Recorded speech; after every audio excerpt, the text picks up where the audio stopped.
Olá! O tema do vídeo de hoje é: existe alguma relação entre narcisismo e adição? Entre narcisismo e dependência? Adição antes era chamada de vício, hoje não se usa mais esse termo. Várias pesquisas indicam que pessoas com perfil narcisista têm uma maior tendência a terem algum tipo de dependência que o resto da população. Ser narcisista aumenta a probabilidade de uso de álcool e outras drogas, de adição a jogos, de compulsão sexual, de fazer compras compulsivas e de dependência de mídias sociais. Por que que isso acontece? Então, nesse vídeo eu vou falar sobre o porquê de os narcisistas terem essa propensão à dependência, o que que acontece quando um narcisista usa álcool e drogas, o que é muito comum. Vou falar sobre narcisismo e compulsão sexual e sobre narcisismo e dependência de mídias sociais. Se você gostar desse vídeo, eu peço que deixe o seu like, que se inscreva no canal e que ative o sininho. Com isso, você ajuda o canal a crescer e receberá nossos novos vídeos regularmente. Para quem não me conhece, meu nome é Valentina Devibud, eu sou terapeuta e criadora do canal Intimidade Sublime. Para falar sobre adição, primeiro é preciso a gente entender qual é a diferença entre uma pessoa ser dependente e uma pessoa usar alguma coisa intensivamente. Você pode usar muito a internet, por exemplo, e não ser dependente dela. Qual é a diferença? A principal diferença é o sofrimento pela abstinência.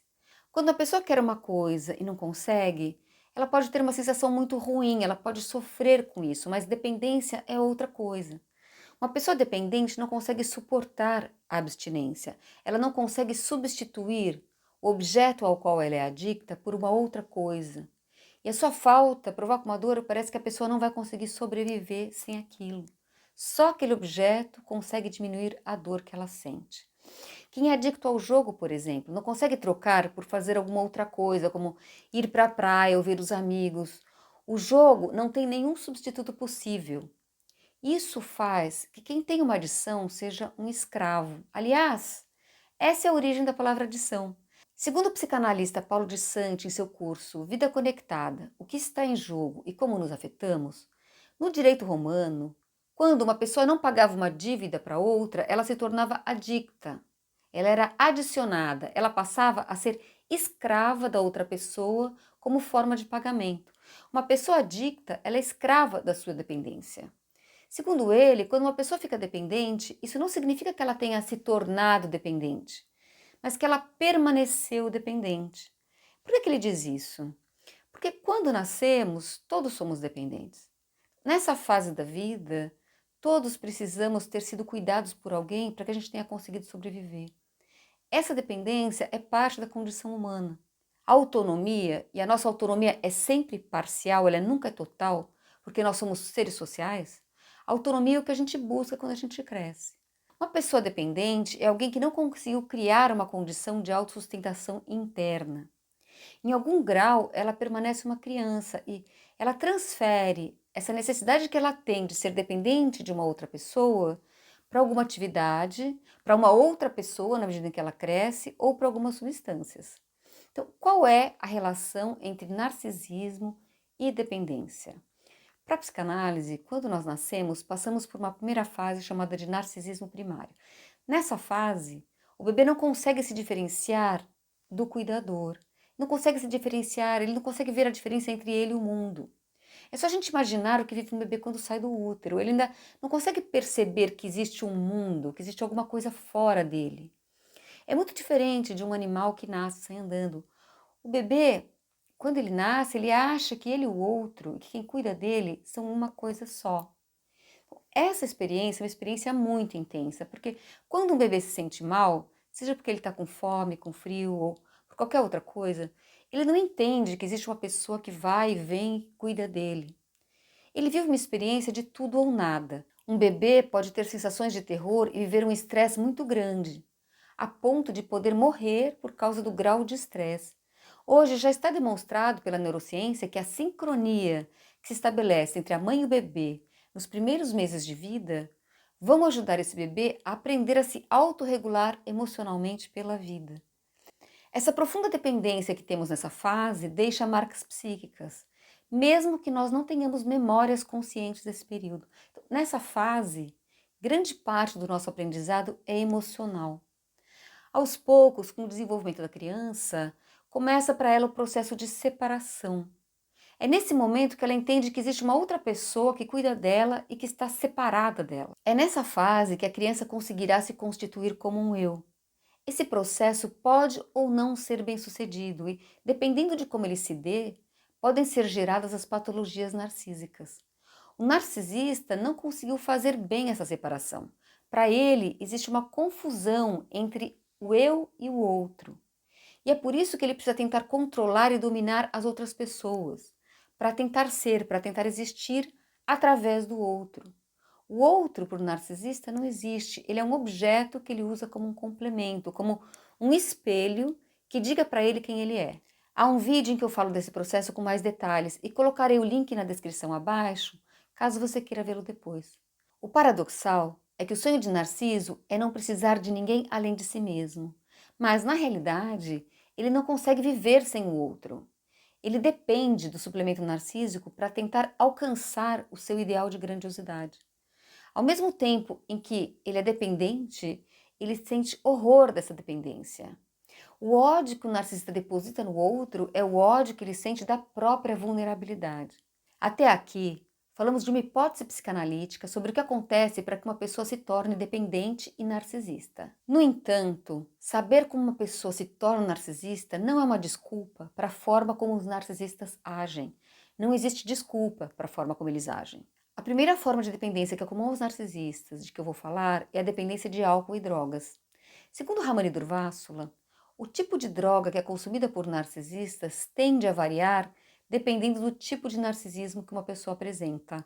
Então, quais são os tipos de narcisismo? Os três principais tipos são o narcisista grandioso, o vulnerável e o maligno. Eu tenho vídeos onde eu detalho as características de cada um deles, mas resumidamente, qual é a diferença que existe entre eles? O narcisista grandioso é o narcisista clássico. A pessoa que tem um ego inflado, que parece ser autoconfiante, que é extrovertida e não sente empatia. É alguém que tem um sentimento de superioridade, que costuma explorar outras pessoas, que é intolerante e que se frustra rapidamente quando algo não corresponde ao que ele deseja e pode ter ataques intensos de fúria quando isso acontece. Narcisistas grandiosos tendem a se comportar de uma maneira dominante e a superestimar as próprias capacidades. Eles sempre acham que eles são os melhores em tudo. O narcisista maligno, além de ter as características do narcisista grandioso, também tem um perfil sádico e psicopático.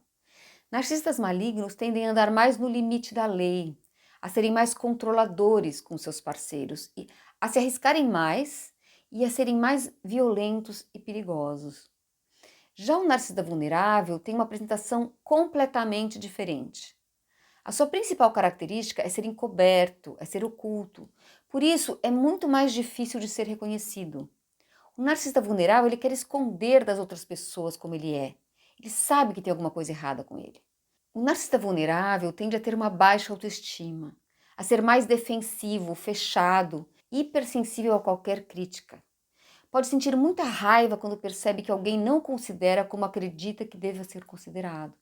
Ele tem uma aparência de humildade, de modéstia, mas, na verdade, é uma pessoa amarga que finge ser doce. O narcisista vulnerável é invejoso e ressentido. Sua agressividade não é clara, é mais passivo-agressiva. Ele não procura ser adulado diretamente, mas indiretamente. Como? Se fazendo de vítima das situações. Além disso, como qualquer narcisista, não costuma ter um comportamento ético, pensa que os limites não se aplicam a ele, mas sente muito mais desconforto psicológico que os narcisistas grandiosos ou malignos. Quando um narcisista vulnerável faz alguma coisa errada e é pego e se sente exposto, ele reage com culpa, pode sentir vergonha e mostrar um falso remorso. Eu digo que é falso por quê? Porque o remorso que ele sente não é pelo que ele fez aos outros, mas pelo prejuízo que aquela ação possa ter causado à própria imagem. Ele também pode agir na forma de autopunição. Como ele detesta a si mesmo e se vê como sendo um fracasso, pode criar formas de se autopunir. Isso pode fazer com que outras pessoas sintam empatia, vejam o que acontece com ele e queiram ajudá-lo. Muitas vezes é assim que uma vítima de abuso narcisista entra em uma relação com um narcisista vulnerável, querendo salvá-lo. Aliás, querer salvar o narcisista é uma característica muito comum das pessoas empáticas que entram nesse tipo de relação. É importante lembrar que as posições de um narcisista grandioso e vulnerável não são rígidas. Uma mesma pessoa pode oscilar de posição durante a vida. Segundo Pincus, um psicólogo estadunidense pesquisador nessa área, um narcisista grandioso pode passar a vulnerável e vice-versa, dependendo do que acontece na vida. Seriam como duas faces da mesma moeda. Para Durvásula, narcisistas grandiosos são mais propensos a usar drogas estimulantes como a cocaína e anfetaminas. Por quê? Porque essas drogas tendem a manter a fantasia de superioridade, enquanto os narcisistas vulneráveis tendem a usar drogas que reduzem a sensação de mal-estar, como o álcool, a maconha e os opioides. Diversos estudos mostram que tanto narcisistas grandiosos quanto vulneráveis têm uma forte ligação com os transtornos por uso de substâncias, ou seja, pessoas narcisistas tendem a consumir mais drogas do que as outras. Vários estudos mostram que pessoas narcisistas têm uma grande probabilidade de ter problemas relacionados especialmente com o álcool. Algumas das razões encontradas para isso, especialmente relativa aos narcisistas vulneráveis, são a baixa autoestima e o sentimento de vergonha. Há menos estudos com narcisistas malignos, mas como essas pessoas têm uma tendência a viver no limite, a não ligar para regras e a buscar constantemente excitação e prazer, elas também têm uma propensão alta a se tornarem dependentes de substâncias ou de comportamentos. Eu coloco o link de todos os estudos que eu usei para fazer esse vídeo na descrição. A droga mais usada no mundo é o álcool. O que o uso do álcool provoca? Num primeiro momento, ele gera uma sensação de prazer e amortece as emoções negativas. Há pessoas que bebem para tentar se regular emocionalmente, para conseguir se desinibir e para fazer o que elas realmente querem fazer. Por quê? Porque o álcool diminui o autocontrole. O álcool também pode ser usado como uma desculpa. Uma pessoa quer fazer alguma coisa, bebe para ganhar coragem e depois acusa o álcool, para não assumir a responsabilidade pelo que ela fez. Então, beber legitima vários dos traços narcísicos, como o egoísmo, a falta de empatia, a agressividade e o sentimento de superioridade. O álcool facilita que as pessoas expressem esses traços da personalidade. O que acontece, especialmente quando um narcisista vulnerável usa álcool, pessoas com esse perfil não suportam a crítica e o erro. Elas são hipervigilantes e raivosas, ao mesmo tempo que elas são covardes e preferem agir nas sombras. Narcisistas vulneráveis têm uma vida restrita pelo medo, mas eles gostariam de viver grandiosamente. E uma forma como eles podem conseguir isso, ou tentar conseguir isso, é bebendo. Então eles tendem a beber para se desinibir, para perder o medo e se sentirem grandiosos. Eles podem beber compulsivamente para socializar, para fazer sexo ou para enfrentar situações que lhes gerem ansiedade. Uma pessoa narcisista pode parecer que se transforma radicalmente quando bebe, quando ela deixa o sentimento de onipotência aparecer, emergir. O álcool permite que o narcisismo se mostre mais claramente. O narcisista vulnerável, quando bebe, pode abandonar a sua aparente humildade e modéstia e mostrar o seu verdadeiro eu, o seu sentimento de superioridade e o desprezo que ele realmente sente em relação aos outros. Ele pode usar o álcool para ter coragem e deixar aparecer os traços psicopáticos da sua personalidade. Isso é algo que surpreende muita gente. Essa junção entre narcisismo vulnerável e psicopatia. A pessoa pode parecer ser frágil, insegura, pode despertar pena e empatia nos outros. Só que por trás dessa aparência está uma pessoa fria e violenta. É como um lobo em pele de cordeiro e muito difícil de ser reconhecido, até mesmo por quem entende de narcisismo. Narcisistas vulneráveis podem ser mais perigosos que os grandiosos. São agressivos e vingativos.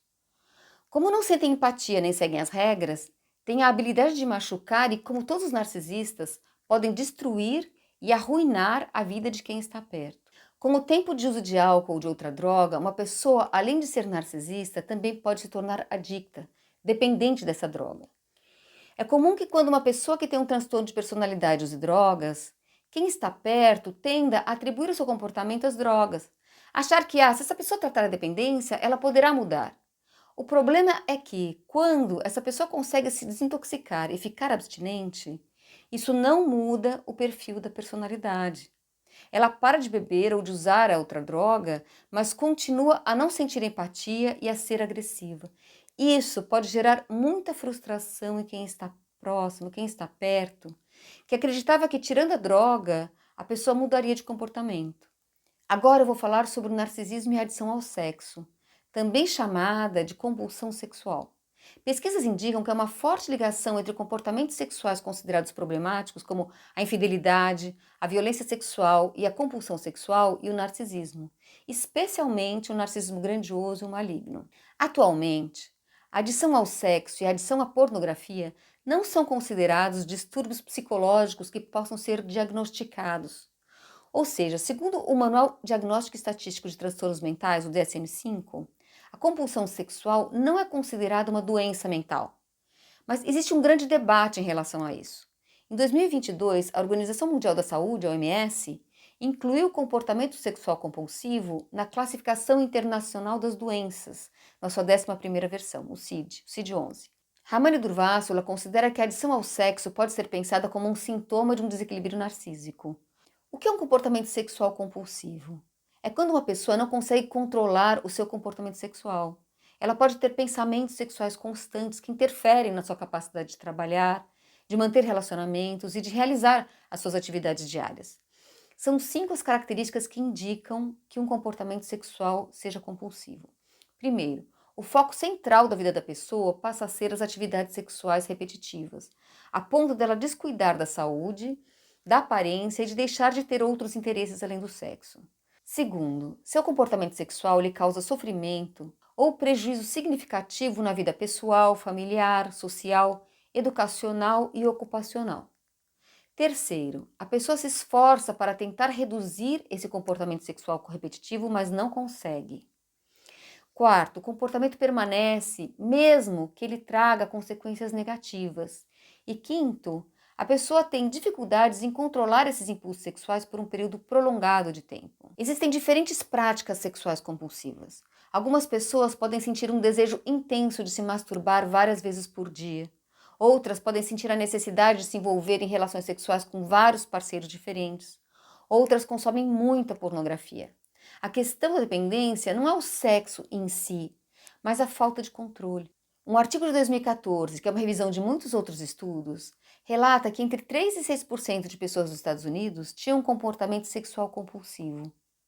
Um outro estudo desse mesmo ano, sobre narcisismo e uso de pornografia na internet, encontrou uma correlação direta entre o número de horas que uma pessoa assiste pornografia e o seu grau de narcisismo. Quanto mais narcisista, mais ela tendia a ver pornografia. Um outro estudo sobre infidelidade descobriu que pessoas narcisistas eram mais propensas a serem infiéis em relacionamentos amorosos. Em 2015, um estudo da Trusted Source sobre agressores sexuais revelou que os perpetradores de violência sexual entrevistados apresentavam um alto grau de características narcisistas. É importante dizer que, ainda que grande parte dos violadores sejam narcisistas, nem todos os narcisistas são violadores. Pessoas narcisistas têm a tendência de tentar controlar o comportamento sexual dos seus parceiros para a sua própria satisfação. Como não sentem empatia e não suportam limites, é muito frequente que quem se relaciona com um narcisista passe por alguma experiência de abuso sexual.